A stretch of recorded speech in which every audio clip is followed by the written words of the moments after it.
Hey everyone, it's your name from Build Wealth. I've made my fair share of mistakes, especially when it comes to buying things. Today, I'm sharing 20 things I regret buying as a minimalist. This isn't about judging anyone, trust me. We're all about intentionality here, and that includes being mindful of our purchases. Let's be real, we've all been there. Seduced by a shiny new gadget or convinced that trendy item. So let's dive into those 20 things and maybe, just maybe, we can all learn from my mistakes. Remember that garlic press we thought we needed? Yeah, turns out my hands work just fine. Avocado slicer? More like avocado hand smasher, because that's what I end up using anyway. That apple corer seemed like a good idea until I realized a knife does the job just as well. It's all about simplifying, and these gadgets just complicate things. The worst part is, these things aren't cheap. They add up. And for what? A cluttered drawer and a twinge of guilt every time I open it. We've all been there. That irresistible top or those must-have shoes. But trends fade, and fast. Remember that neon green shirt that was in? Yeah, it's now at the back of my closet, probably wondering where it all went wrong. It's not just about the wasted money, it's the environmental impact too. Fast fashion is a real problem, and I'm trying to consume more consciously. These days, I'm all about timeless pieces, quality over quantity. It's a more sustainable and stylish approach, trust me. Let's talk about tools, specifically the multiples I've somehow accumulated over the years. The truth is, one good quality multi-tool can often do the job of 5 single-purpose ones. It's about being resourceful and making do with what we have. Plus, it saves space and money in the long run. So, before you buy another gadget or tool, take a look at what you already have. I love a well-decorated space, but I've learned the hard way that too much of a good thing can be overwhelming. Cluttered shelves, overflowing surfaces, it's a recipe for stress. A few carefully chosen pieces that spark joy, rather than a collection of knickknacks I don't even notice anymore. It's amazing how much calmer and more spacious a room feels when you embrace a minimalist aesthetic. Remember when every device came with its own charger? What a nightmare. I used to have a drawer dedicated to these things, a tangled mess of wires and adapters. Now, I stick to 1 or 2 good quality chargers that work with all my devices. It's so much simpler and less wasteful. I'll admit it, I used to be drawn in by the allure of cheap furniture. It seemed like a good deal at the time, but it always ended up costing me more in the long run. That wobbly bookshelf, the couch that sagged after a year, these pieces never lasted, and they certainly didn't bring me joy. Now, I'm all about investing in quality furniture that's built to last. Trust me, your wallet and your back will thank you. That panini press seemed like a good idea at the time. Grilled cheese whenever I wanted it? Sign me up. But the reality is, I used it twice, and now it's just taking up valuable real estate in my kitchen. The same goes for that waffle iron, the quesadilla maker, and the electric egg cooker. These days, I'm sticking to multifunctional appliances that can handle a variety of tasks. A good blender can make smoothies, soups, and even nut butter. I used to think I needed a different bedding set for every season, occasion, and mood. My linen closet was overflowing and I could never find the matching pillowcases. The truth is, 1 or 2 good quality bedding sets are more than enough. Choose neutral colors that can be easily mixed and matched, and invest in fabrics that feel good against your skin. Simplifying my bedding situation has saved me time, money, and a whole lot of closet space. I love books, but I've come to realize that buying them is not the same as reading them. My to-be-read pile used to be a source of guilt and anxiety, a constant reminder of all the books I hadn't gotten around to. Now I'm more mindful about the books I bring into my home. I ask myself, am I actually going to read this? If the answer isn't a resounding yes, I leave it on the shelf. The library is a great resource for exploring new authors and genres without committing to owning a physical copy. We've all been there. That burst of motivation, the promise of a healthier lifestyle.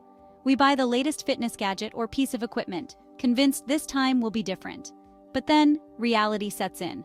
These days, I prioritize bodyweight exercises and outdoor activities that don't require any fancy equipment. I used to be obsessed with stationery. Notebooks, pens, planners, you name it, I had it. but the truth is, I rarely used half of it. In the digital age, there are so many great apps and tools that can replace our need for physical stationery. It's more efficient, more environmentally friendly, and it saved me a ton of money and clutter. We've all fallen victim to impulse buys.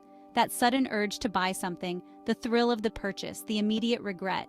These days, I try to be more mindful of my spending habits. I ask myself, do I really need this? Will this add value to my life?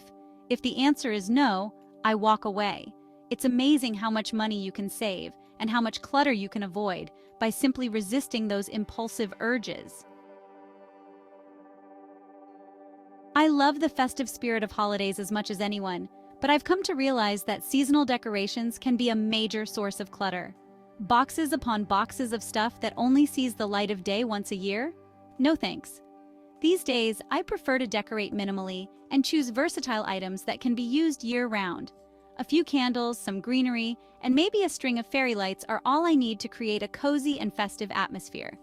My minimalist approach to holiday decor saves me time, money, and a whole lot of storage space. I used to think I needed a different pair of shoes for every occasion. Sneakers, sandals, boots, dress shoes. My shoe collection was out of control. But the truth is, I only wore a fraction of them regularly. Now I've pared down my shoe collection to a few versatile pairs that can be dressed up or down. A classic pair of white sneakers, some comfortable ankle boots, and a pair of sandals for warmer weather are all I need. Simplifying my shoe collection has saved me time, money, and a whole lot of closet space. In the age of streaming services and subscription boxes, it's easy to accumulate a long list of monthly payments that drain our bank accounts without even realizing it. I'm talking about those subscriptions we sign up for and then forget about, the ones that auto-renew month after month. Take some time to review your subscriptions and cancel any that you're not using regularly. You might be surprised at how much money you can save. I used to be the queen of souvenirs. Every trip, I'd come home with a suitcase full of trinkets and mementos. But, well, the truth is, most of these items ended up gathering dust on shelves, forgotten relics of past adventures. Now, I prefer to collect experiences, not things. It's a more meaningful and sustainable way to remember my adventures and keeps my home clutter-free. I used to think I needed every kitchen gadget and utensil under the sun. But the truth is, a minimalist kitchen can be much more efficient and enjoyable to cook in. These days, I stick to the essentials: a good set of knives, a few versatile pots and pans, and a handful of utensils I use regularly. Having less clutter in my kitchen makes cooking more enjoyable and less overwhelming. We live in a world obsessed with the latest and greatest technology. But the truth is, most tech gadgets become outdated incredibly quickly. These days, I'm more mindful about my tech purchases. It's about being content with what I have and resisting the urge to constantly upgrade. We've all been there. Lured by a sale or convinced we'll need a lifetime supply of something, we buy in bulk. But then, reality sets in. These days, I'm more mindful about my purchases, especially when it comes to perishable items. It's better for my wallet and the environment. I used to be a sucker for beauty products. I had a drawer overflowing with lotions, potions, and serums, each promising miraculous results. But the truth is, most of these products went unused.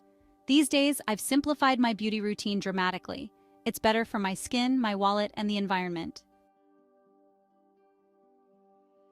So there you have it, 20 things I regret buying as a minimalist. Remember, this isn't about achieving some perfect ideal of minimalism. It's about being more mindful of our consumption habits and focusing on what truly adds value to our lives. By being more intentional with our purchases, we can create more space in our homes, our minds, and our lives for the things that truly matter.